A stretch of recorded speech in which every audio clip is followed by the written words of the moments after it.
Comment kasi Insan ang sabi niya pa-drawing ako te. At ito yung reference niya.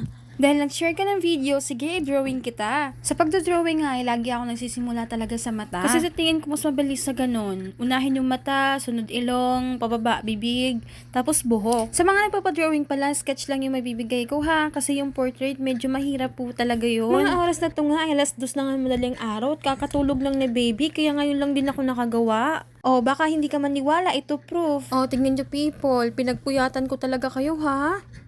Kahit antok na ako dahil sa maggawa ko lang to para may ma-upload tayo bukas. Charis. Fast forward nga ay tapos na ako sa kabilang mata. Nasa bibig na tayo.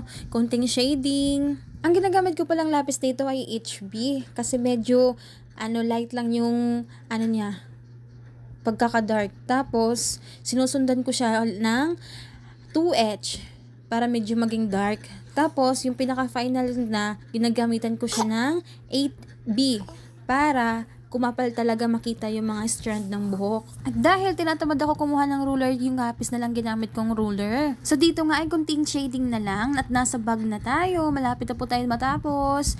Kung people nakaabot kayo sa video na to, patype mo naman po ng 1. Okay? And people, kung gusto niyo magpa-drawing sa akin, pa-comment na lang po ng picture niyo sa baba. Okay? Para po mabilis ko kayong makita at baka ikaw na yung isunod ko dito. Medyo maulan-ulan na nga yung panahon at malamig at dahil December na, kaya siguro nakapayong si Insan dito. So ayan, konti na lang, matatapos na po tayo.